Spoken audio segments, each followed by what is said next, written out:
Retornamos con su programa Portafolio Económico. Señores, esta semana ha estado sobre la mesa y en discusión el tema de la reforma al Código Laboral, al Código de Trabajo.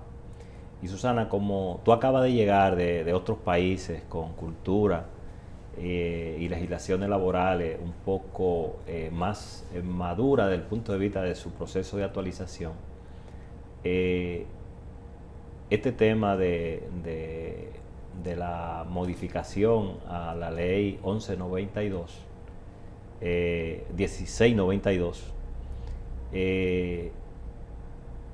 nos encuentra en el proceso de discusión en este diálogo tripartito, donde las partes pues sigue cada uno, diríamos, atrincherado, uno a exigencia de algunos puntos que tienen que, diríamos, revisarse de manera profunda, y otros que no quieren ceder con ciertos puntos. Y lo cierto es que ya transcurren en este agosto 4 años de gestión del presidente Luis Abinader, y uno de los, diríamos, de los compromisos que un gobierno del cambio, cualquiera que sea, tiene en su agenda son diríamos, la renovación, la actualización de figuras tan relevantes como es la legislación laboral, el marco de regulación de la relación patrono-empleado. Basilio, tocaste un tema que ciertamente en mi viaje, de las cosas que uno comenta, investiga y demás, son esos temas. Por ejemplo, en esas legislaciones, voy a comenzar por un punto también que está sobre la mesa en relación a estas reformas, a este compromiso país, ¿verdad?, en relación a estos temas laborales. Por ejemplo, yo me encontré con que en estos países, primeramente, la jornada laboral es más corta.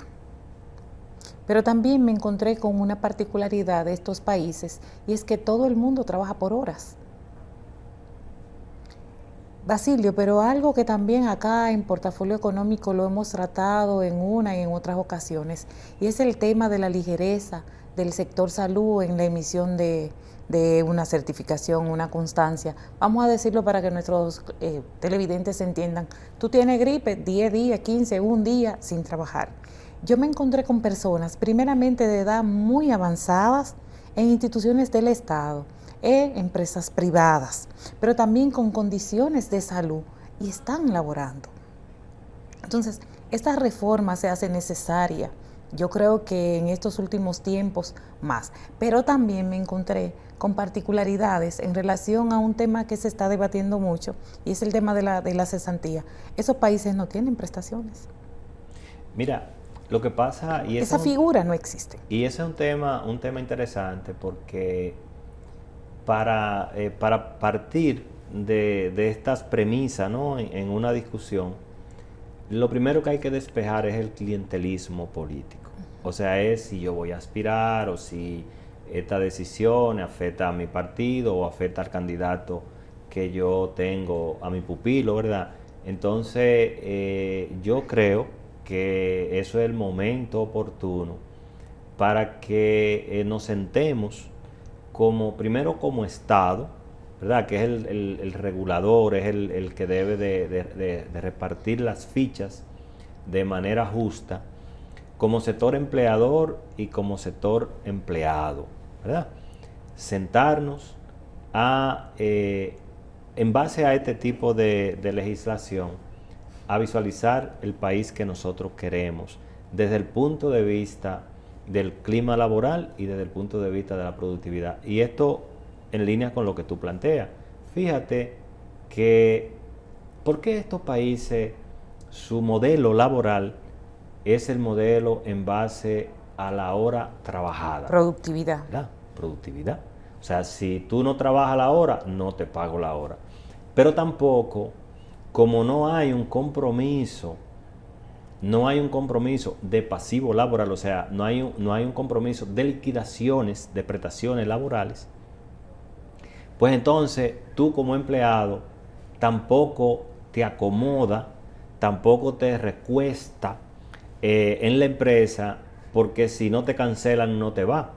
O sea, y este comentario, Susana, que estamos, ¿verdad? Este análisis que estamos haciendo, no es gustoso, por ejemplo, para el sector laboral, para los empleados, no es gustoso porque esto de alguna manera contraviene los intereses del empleado, pero lo que estamos tratando es de ser objetivo con lo que es el crecimiento de la economía, el crecimiento del mismo empleado que va a cambiar de mentalidad para concentrarse a producir. Entonces fíjate que por un tema natural del pensamiento político, cada vez que el ministro de Trabajo se sienta en esa silla, sea quien sea, llámese como se llame, lo primero que piensa es en los impactos negativos que le produce a su popularidad el poder promover, pero de igual manera el diputado y el senador que tiene que aprobar estas leyes, cuando piensa en que hay una clase laboral que ya no lo va a favorecer con el voto porque tomó una decisión que no lo beneficia. Entonces, de hecho, si tú te fijas, las pymes, o sea, la micro y la mediana y pequeña empresa, están atrapadas en no solamente porque no le vamos a cargar el dado a la figura de la legislación laboral, porque también hay otras. Está, por ejemplo, la legislación fiscal, que hay que revisarla de cara a esos sectores y voy a ir más abajo, o sea, al emprendimiento. O sea, fíjate que un emprendedor, agarra una secretaria, un vendedor, etcétera, etcétera, para arrancar un proyecto, y desde el día 1 ya entonces ellos comienzan a acumular un pasivo laboral cuando apenas lo que él está haciendo es arrancando. Entonces, y tenemos que ser conscientes, porque lo vive todo el que tiene un negocito, Susana, que la mayoría de personas empiezan muy bien en los primeros 3 meses, de que ya saben que califican para las prestaciones laborales. Entonces muchos comienzan a ser muy improductivos y a generarle situaciones a la empresa porque hay que liquidarlo. Basilio, y hay otro elemento muy importante que tenemos que resaltar en este análisis, y es que cuando se crea la figura del Código de Trabajo de la República Dominicana, nosotros contábamos con pocas empresas. Me explico. Esas empresas con las que contábamos eran de capital extranjero, que ¿verdad?, que llegan a la República Dominicana, amén de las familias que conocemos, ¿verdad?, que llegan al país y todo lo que conocemos, y las empresas del Estado. Entonces, se daba la necesidad, Basilio, de crear esa figura para poder regular las partes y evitar los maltratos. Pero tenemos que tener claro en el siglo que vivimos, el siglo que está corriendo, Basilio. Cuando inicia ese código no teníamos figuras a tomar en cuenta como la que hoy tenemos en relación al teletrabajo o al trabajo remoto. No conocíamos una situación tan agraviante, tan grande, ¿verdad?, que el mundo conoció, como fue la pandemia y toda la tecnología con la que contamos. Entonces, se hace necesario que se dé una revisión, que se dejen de lado, ¿verdad?, esas parcelas políticas y que se legisle a favor del pueblo. ¿Con qué me encontré también fuera en mis investigaciones? Con el famoso, que también hemos tocado acá, con el famoso seguro de desempleo. Pero ¿quién va a recibir ese seguro de desempleo? Quien ha cotizado a un sistema de trabajo, quien ha cotizado a la seguridad social. Esos países no tienen prestaciones, pero cuando llega la hora del desempleo, se encuentran con una ayuda. Claro, eso se agota.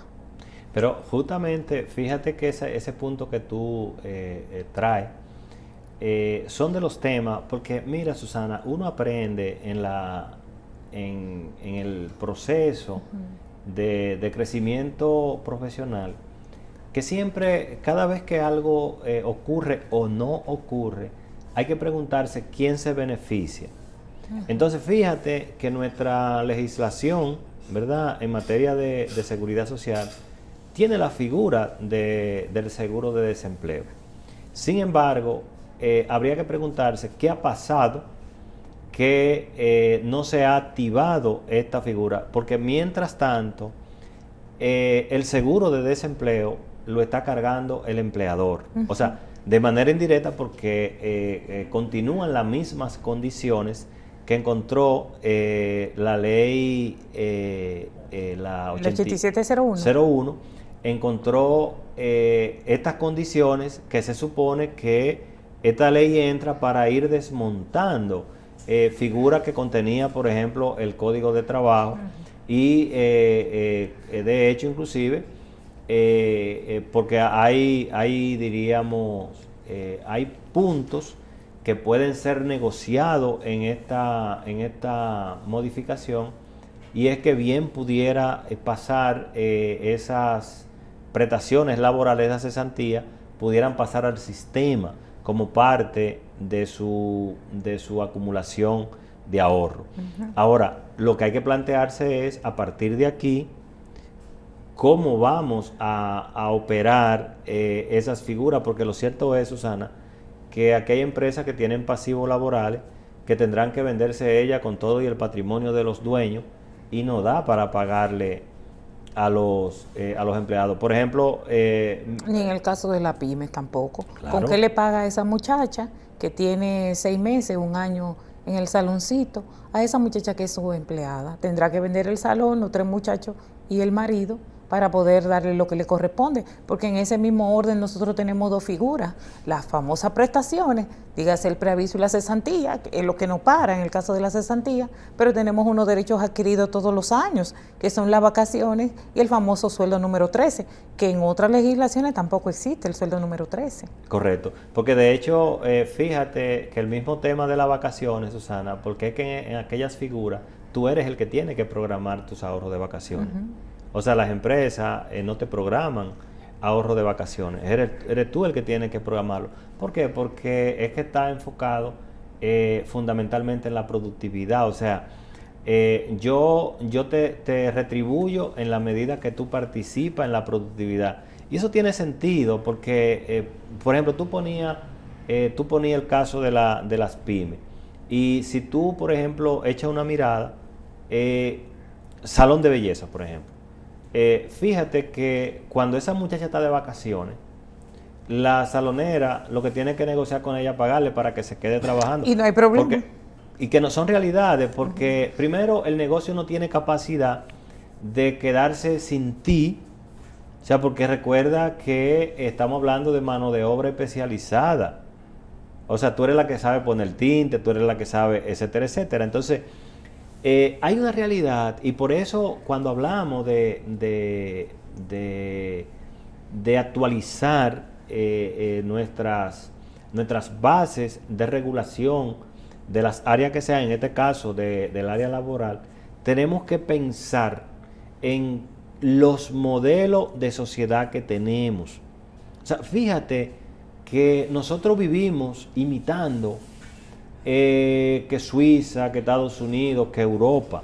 Estados Unidos en ciertos aspectos. Sí, exacto, lo imitamos para querer imponer figuras sin entender el modelo de sociedad que tenemos. Entonces, si nosotros no entendemos el modelo de sociedad, entonces nuestras propias legislaciones entran en esa burocracia de aplicación, porque, por ejemplo, tú mencionabas, por ejemplo, cuando se aprueba, por ejemplo, la ley 1692, el Código de Trabajo, bien tú apuntabas al modelo de empresa que existía en el momento, pero tampoco tú no tenías una batería de abogados que vivían de la situación laboral que se presentaba entre la relación patrono-trabajador.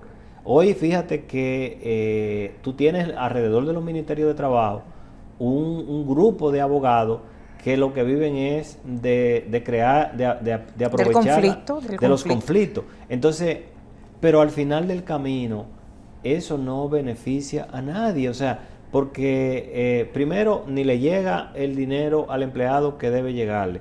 La empresa se ve envuelto en un trastorno legal. Entonces, todos estos temas en una buena administración de justicia, o sea, en la creación de un modelo que se adapte realmente al tipo de sociedad que tenemos, deben ser revisados porque se supone que el espíritu del Estado es incentivar, es administrar esa justicia a través, o sea, porque no es administrarla a través del Ministerio Público.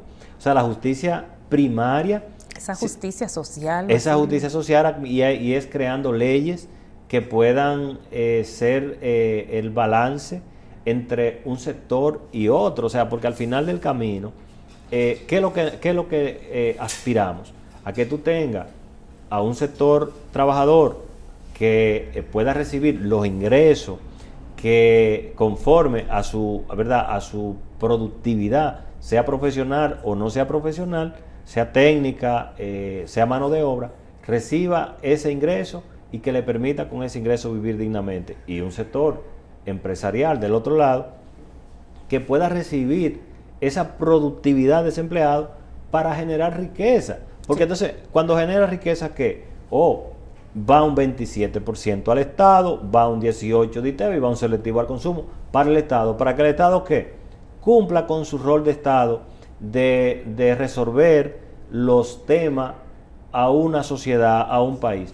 Y un empresario pues se queda con su parte de ganancia para seguir entonces emprendiendo sus actividades económicas. Entonces, yo diría que son objetivos y fines muy claros. Ahora, cuando uno ve todas estas discusiones, porque estamos hablando, ¿cuánto tiempo tiene esa comisión tripartita discutiendo el tema del Código de Trabajo? Desde la llegada del presidente Abinader, prácticamente 4 años en agosto va a tener con el mismo, y el mismo círculo, los mismos temas. Un grupo dice, quítame la cesantía, otro dice, dale un tope a la cesantía en tiempo, pero finalmente tú te das cuenta que es el tema de las prestaciones que ha detenido todo este proceso, Basilio. Y yo recuerdo que uno de mis profesores de Derecho Laboral fue uno de los miembros del famoso sindicato de esta primera compañía telefónica que tuvimos en el país. ¿Y qué era? Recordemos que esa telefónica era y es ¿verdad? Generó muchísimos recursos y duró muchos años que estaba sola en el país. Y los tratos realmente se genera estos sindicatos para tratar de buscar la equidad entre las partes, pero la verdad es que todas las empresas se crean para generar recursos y en el caso de las inversiones extranjeras llegan a este país o a cualquier país con la misma intención, generar recursos. ¿Dónde está el punto de encuentro? O en los objetivos que tú mencionabas, que los objetivos del empleador son claros de la empresa y los objetivos del empleado deben ser claros y juntos es que llegan al punto de encuentro donde mejora la calidad de vida del empleado. ¿Con qué? Con el salario que recibe o el sueldo que recibe por el trabajo, que es en el único país donde hay conceptos diferentes de sueldos y salarios. Pero fíjate inclusive, porque el Estado se evitaría muchos problemas con el modelo. Vamos a suponer, cada cierto tiempo el Estado tiene que disponer de manera unilateral prácticamente el ajuste a los salarios. Esa es otra cosa. Pero ¿por qué los ajustes a los salarios? Sencillo, porque como tú no tienes una figura de pagar por hora trabajada, pues entonces tiene que forzar a los sectores, que de hecho, fíjate que si fuera por hora trabajada, la gente ganara más, el Estado recibiera más, porque en la medida que que el empleado gana más, pues hay un impuesto sobre la renta. Claro, y hay un gasto mayor también. Y una tesorería de seguridad social que aumenta, o sea, porque fíjate cómo es, lo que pasa es que hay que sentarse de manera, diríamos, de manera sopesada a ver el modelo. Y las centrales sindicales, señores, tenemos que dejar de querer vivir en la prehistoria, porque fíjate cómo nos abrazamos a unos derechos que conquistamos hace 30 años. Más, Basilio.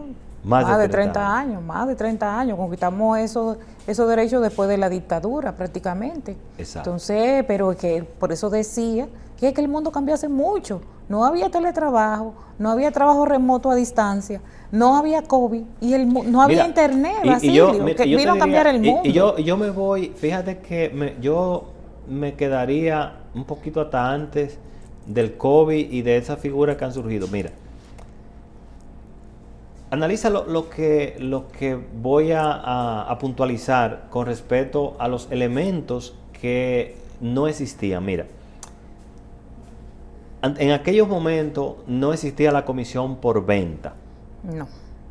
No existían los incentivos, no existían los viáticos. O sea, los subsidios, comida, transporte. Correcto. Fíjate cómo alrededor del salario, porque el empleador fue entendiendo cosa que en aquellos momentos, fíjate que cuando se promulga la ley 1692, el Código de Trabajo, el empleador no entendía, entonces hubo que dictaminar una figura para que entienda y cumpla.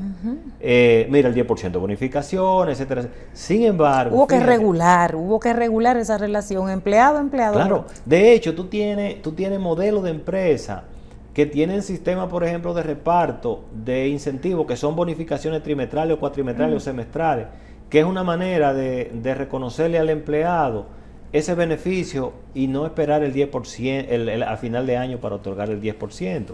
Entonces, cuando tú analizas el cambio en el modelo, o sea, la sociedad fue evolucionando, el empleador fue evolucionando y con él también el empleado fue siendo parte de esa evolución a su favor. Entonces tú no puedes como sector sindical en defensa del trabajador estar atrincherado con los ojos tapados y los oídos tapados entendiendo que nada de eso está pasando, porque sí está pasando.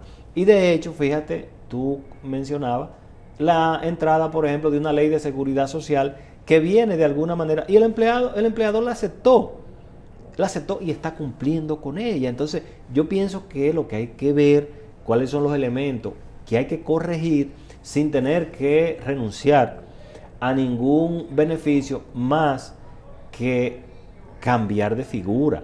Basilio, pero tú recuerdas, porque el país tenemos que, ¿verdad?, que tener claro que el país pertenece a un organismo internacional como es el caso de la OIT, o el empleador nos rechistó cuando se aumentaron las semanas de licencia por maternidad, que pasaron de 12 a 14 semanas, y eso entró y nadie dijo nada. Y nadie dijo nada, nadie mencionó nada, simplemente porque el país pertenece a esa institución. Eso fue a modo de decreto y se quedó así. Entonces, siendo objetivo, como tú dices, hay cosas que hay que revisarla para que esa relación sea potable, sea viable y poder atraer más inversión extranjera. Entonces, yo sigo optando por el pago por horas para todo el mundo. Yo creo que eso vendría, ¿verdad?, a aliviar muchos temas, a cambiar en cierto modo la mentalidad. Y cuando tú hablabas de los beneficios antes de llegar incluso el internet, Basilio, que comenzamos a acariciar, la verdad es que el empleado, y aquí hay empresas que en temas de evaluación de desempeño, el empleado recibe una cantidad de dinero según el aporte, como tú mencionabas, que hizo a la contribución de los objetivos. Entonces, todo eso se pesa. Ahora, ¿qué dicen este grupo de sindicalistas? Que yo como empleadora te puedo dar todo lo que te tenga que dar.